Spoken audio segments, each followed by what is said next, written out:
يا ليتني ما عرفتها. يا ليتني ما عرفتها. يا ليتني ما عرفتها. ماتت أمه حسرة وحزنا عليه. كم فرقت بين الرجل وزوجته. بسببها تشرد الأبناء والبنات. كم أفقرت من غني وذلت من عزيز. ووضعت من شريف. وسلبت من نعمة. وجلبت من نقمة. وجدته أمه وقد شنق نفسه. تجر متعاطيها إلى ارتكاب الجرائم. ووقوع في المحرمات. مدمنها كعابد صنم. تذهب الغيرة. تصد عن الصلاة وذكر الله. تجعل شاربها يفعل فعل المجانين. تراها في الطرقات هائما بدون عقل. هل عرفتموها؟ إنها أم الخبائث. السم القاتل. سارقة العمر. المخدرات والمسكرات قاتلها الله. قال جل وعلا: يا أيها الذين آمنوا إنما الخمر والميسر والأنصاب والأزلام رجس من عمل الشيطان فاجتنبوه لعلكم تفلحون. الله يقول رجس. تدري وش معنى رجس؟ قبيحة، قذرة، نجسة. الله يقول لعلكم تفلحون. والله لن تجد الفلاح والفوز والنجاح في الدنيا والآخرة وأنت تتعاطى هذه الخبائث. اسمع، النبي صلى الله عليه وسلم لعن في الخمر 10. هل أنت مستشعر معنى اللعن؟ يعني الطرد والإبعاد من رحمة الله جل وعلا. قال صلى الله عليه وسلم: لعن الله الخمر ولعن شاربها وساقيها وعاصرها ومعتصرها وبائعها ومبتاعها وحاملها والمحمولة إليه وآكل ثمنها. يا ويل اللي يبيعها ويروجها من عقاب الله جل وعلا. آباء وأمهات يدعون في آخر الليل على من أفسد ولده وبنته. أنت فرحان بهالمال اللي كسبته من بيع المخدرات؟ فإن الله لك بالمرصاد. أما تخشى أن يبتليك الله جل وعلا بمرض في نفسك وولدك ما له علاج؟ وفي الآخرة عذاب شديد. خسرت الدنيا والآخرة يا محروم. يا شارب الخمر، هل ترضى أن تسقى من عصارة أهل النار؟ قال صلى الله عليه وسلم: إن على الله عهدا لمن يشرب المسكر أن يسقيه من طينة الخبال. قالوا: يا رسول الله، وما طينة الخبال؟ قال: عرق أهل النار أو عصارة أهل النار.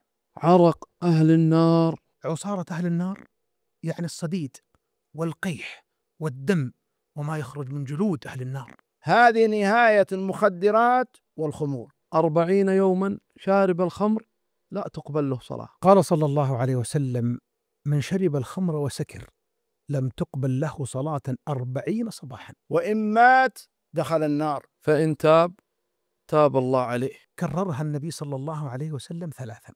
وإن عاد كان حقا على الله أن يسقيه من ردغة الخبال يوم القيامة. قالوا: يا رسول الله، وما ردغة الخبال؟ قال: عصارة أهل النار. ومع هذا الوعيد انتبه أنك تترك الصلاة. شارب الخمر محروم من دخول الجنة. قال صلى الله عليه وسلم: 3 قد حرم الله تبارك وتعالى عليهم الجنة: مدمن الخمر، والعاق، والديوث الذي يقر المنكر في أهله. يا الله، محروم من دخول الجنة من أجل سكرة أو شربة أو تعاطي أحرمت نفسك الخير يا محروم. مدمن المخدرات والمسكرات مستعد أن يبيع دينه وشرفه من أجل لذة ساعة، ثم يعود يعرض ما تبقى ما عنده من شرف ليبيعه أو لينتحر. يا مدمن المخدرات، أنت الآن معزول عن المجتمع، منبوذ من الأقارب والأصحاب، أبعدتك عن المسجد وصحبة الأخيار ومواسم الطاعات. أورثت لأمك وأبوك الحزن والهم والأمراض،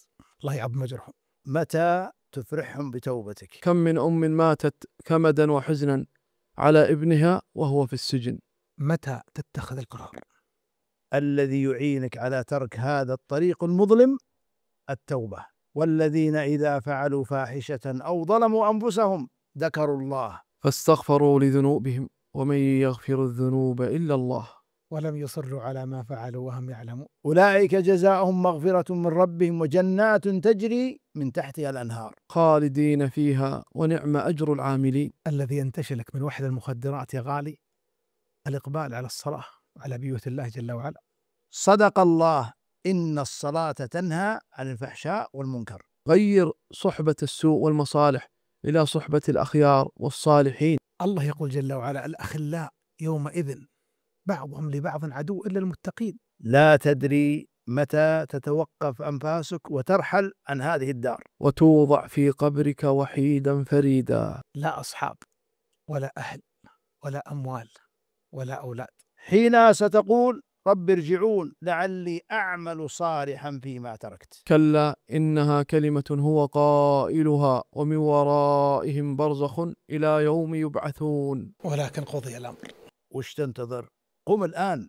يكفي ضياع. أمك وأبوك وأولادك وزوجتك ينتظرونك يا غالي فأفرحهم. تدري أن الله يحبك إذا تبت؟